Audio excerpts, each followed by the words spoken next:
Friends, welcome to Anu's home kitchen. ఈరోజు మనం టేస్టీగా ఉండే మ్యాంగో హల్వాని ఈజీగా ఎలా ప్రిపేర్ చేసుకోవాలో చూద్దాం. ఈ స్వీట్ని ఒక్కసారి తిన్నారంటే మళ్ళీ మళ్ళీ కావాలంటారు, అంత బాగుంటుంది మరి టేస్ట్.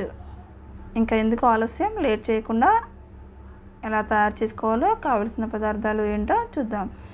ముందుగా ఒక మామిడికాయని తీసుకొని ఇలా తురుముకొని పెట్టుకోవాలి. కొన్ని డ్రై ఫ్రూట్స్, ఒక 5 కాజు, 5 బాదం, కొన్ని కిస్మిస్లు తీసుకున్నాను.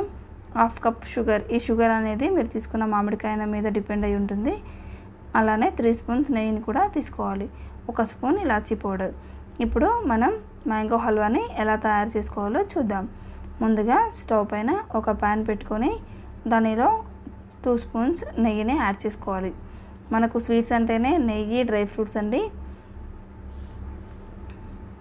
ఇప్పుడు దీనిలో తీసుకున్న డ్రై ఫ్రూట్స్ని ఇలా నేను చిన్నగా కట్ చేసుకున్నాను. వాటిని లైట్ కలర్ వచ్చేంత వరకు ఫ్రై చేస్తూ ఉండాలి. ఇవి కలర్ చేంజ్ అయిన తర్వాత వీటిని ఒక ప్లేట్లోకి తీసుకొని పక్కన పెట్టుకుందాం.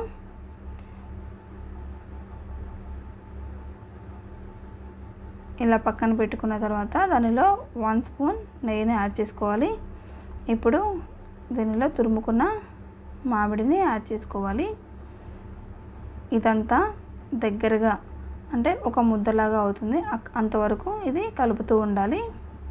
అడుగంటకుండా చూసుకోవాలి.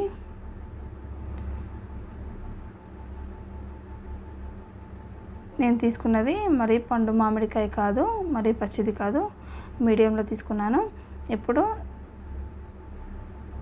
దీనిలో 1/2 కప్ షుగర్ని యాడ్ చేసుకున్నాను. మీరు మామిడికాయని టేస్ట్ చేయండి. అది బాగా పుల్లగా ఉన్నట్టయితే మీరు షుగర్ని ఇంకొంచెం యాడ్ చేసుకోవాలి.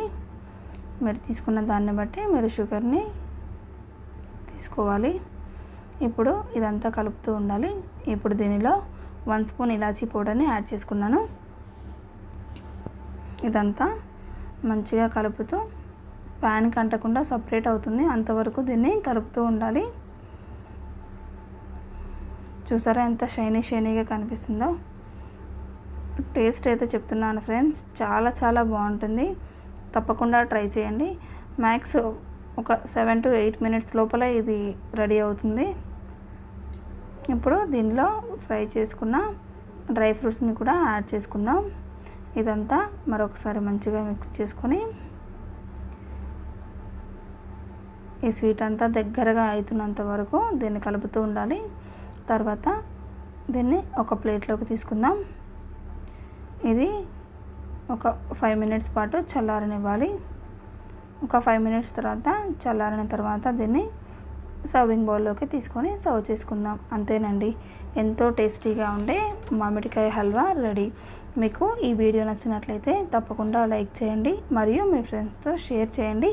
మరిన్ని వీడియోస్ కోసం ఈ ఛానల్ని సబ్స్క్రైబ్ చేసుకోవడం మర్చిపోవద్దు. Thank you friends. Thank you for watching.